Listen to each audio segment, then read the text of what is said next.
If you like this video, please give it a thumbs up, comment, and subscribe to my YouTube channel, as well as follow me and subscribe to me on all my other social media platforms. What's up, Thrashers, and welcome back once again to the Thrash Maniac 99 YouTube channel, and I am back with another album review for you guys. This week, we're kicking off this weekend, the weekend of April 21st, with probably the goofiest album I have heard in quite some time, and that is Birdflesh with Sickness in the North.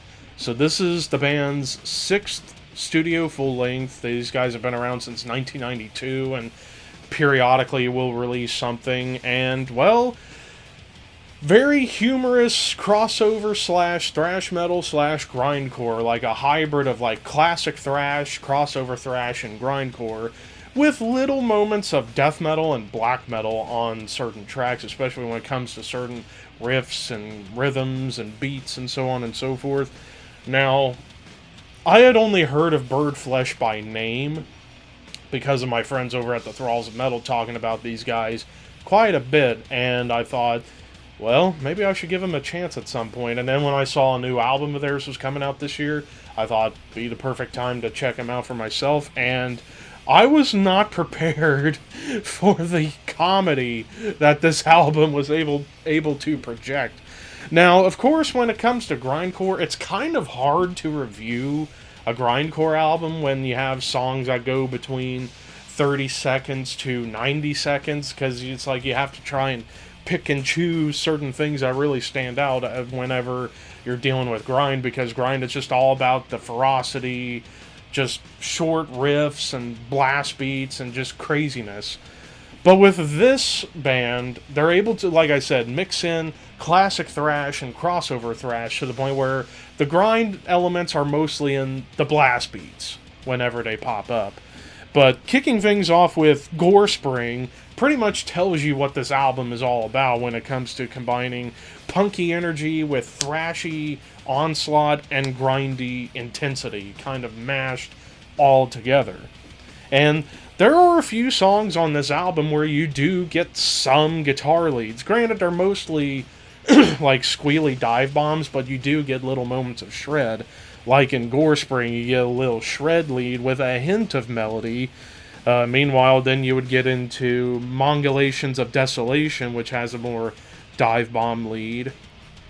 Let's see, as I'm going through, Funeral Orgy kind of does a mixture of a lot of things. Dive bombs, taps, and shred. And then we get to Amputee Admiration with more dive bombs. Trying to go through my notes here, because I probably should have put them all into one. But I would say those were actually the only tracks where you get any kind of guitar lead whatsoever.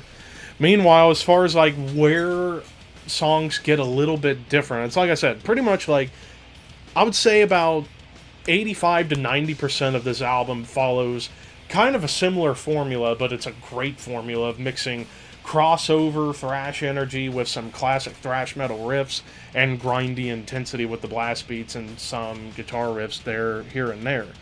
But as far as like where it kind of separates itself from following that formula all the way through is in Laboratory Sickness.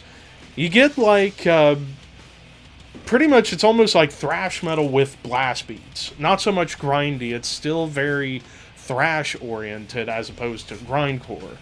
But I also love how in a lot of the lyrics and even the song titles reference and give shout outs and nods to other bands, like Lavatory Sickness.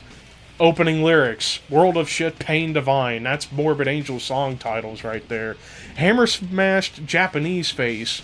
Cannibal Corpse, obviously. Mongolations of Desolation has little nods in the lyrics to Alice in Chains and Annihilator. Chained to the Walk, shout out to Holy Moses. Welcome to the Jungle Rot. I think that's gotta be my favorite title of the entire album, because it's mixing Guns N' Roses and Jungle Rot, which is really cool. But in the lyrics, you get a little nod to Dark Angel. Let's see, where else was there something funny? Bomb Raid Bonanza, little nod to Sodom with a lyric in there. I Will Never Rot. Now that song is quite unique because it's very much a black metal song. Like, it's got black metal tremolos and blasts and nods to mayhem, of course. Let's see, was there anything else? Lose the Arise. I thought that was another pretty clever title because it's a play on the song Find the Arise from Obituary on Cause of Death. And even in the song, lots of reference to Sepultura and Obituary. Even in the vocals, at one point, you get like a John Tardy type of vocals, that kind of thing. But like, even in the opening riff, it made me think of the opening riff to Show Me the Wrath from Sepultura's Morbid Visions. Even gets a little doomy at one point in the song, which is a very different thing compared to the rest of the albums. Natural Born Filler. It's like they were pretty much making fun of themselves for making a, quote, filler track. But even for a filler track, it's fun and fucking catchy.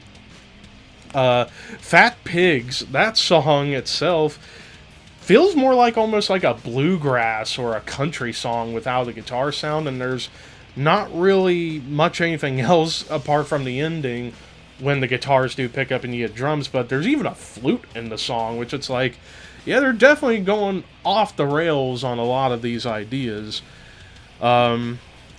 Let's see, and then we get towards the end of the album, like after Alive to Lose was done, you get a hidden track where it's like mostly acoustic and clean vocals. And it was pretty funny and a pretty cool way to end the album.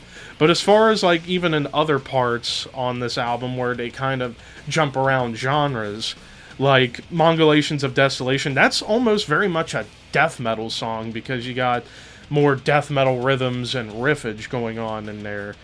Welcome to the Jungle Rot has more like speed metal and hardcore D beats to it with like a cool hammer-on riff that made me think of like Iron Maiden a little bit, which was pretty freaking sweet.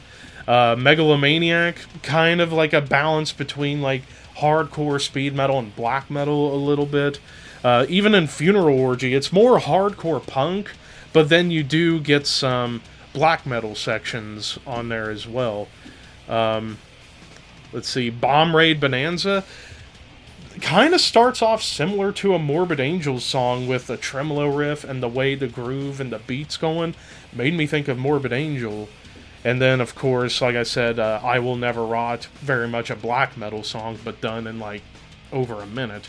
Amputee Admiration, again, more of that like hardcore speed metal vibe, but then in the middle and towards the end of the song, you get this like cool chorus that's like with this gross triplet thing that feels like classic Florida death metal, and even a triplet chug at the end of the song. So this song was like starting off more hardcore and speed metal, ending with nods to Florida death metal almost.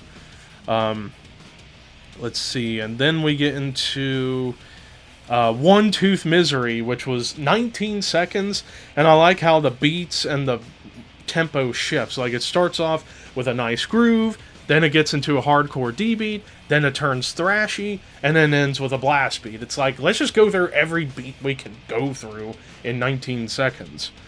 Crazy Pit has a bit of a nod to Obituary in the opening riff, but it's got a little more punk, even a little lyrical nod to Napalm Death, which I forgot about.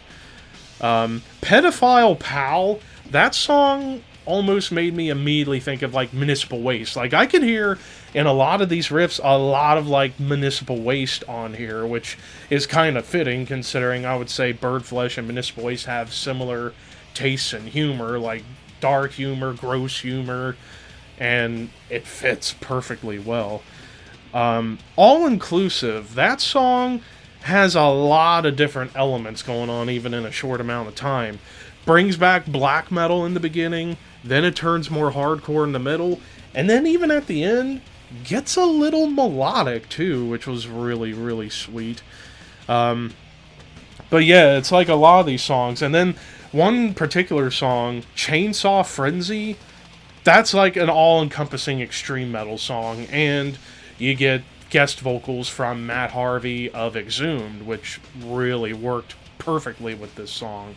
So yeah, a lot of clever lyrics with the humor and nods to other bands and song titles.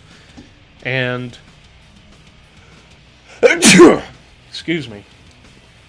But yeah, like I said, balancing between grindcore, crossover thrash, and classic thrash all mashed together, but trying different things in every song. The production, I thought, was great production with a solid mix, and like even the bass is quite prominent on here, and even has a few moments where you just get a bass line on top of the rhythm section with the drums. Now, the only complaint that I have about the album, and it's the most minor of gripe, is Incest Melodies and Balcony Piss back to back were a little too similar. Maybe they could have put Amputee Admiration in between those songs, and I think it would have made the album flow a little bit better. But still, like, top to bottom, this is fun. There's a lot of catchy choruses on here, too, which is really fucking cool. Some cool hooks. It's just, other than that one minor gripe, I think this is a top 10 worthy album of the year for me. First time checking out Birdflesh, holy shit, these guys fucking rule. I give this a 9.5 out of 10, 9.5 out of 10. This is definitely one I'm going to have to pick up at some point soon because, oh my god. I tried so hard to not laugh throughout the album, but even at times I just couldn't help but smirk. Because, holy crap, these lyrics are fucking awesome. They don't give a shit who they piss off, and I like that aesthetic. And also, like, the music. It's catchy, but brutal and aggressive. So, yeah. Probably the best grindcore album I've heard from a band that's not Napalm Death in a long time. Like, holy shit. And it's not even full-on grind. Like I said, crossover thrash, classic thrash. But yeah, this is a lot of fun. Definitely check it out. But that's just my opinion. What did you guys think of Sickness in the North by Birdflesh? Let me know in the comments below. And until next time, keep your horns high and your dreams wet.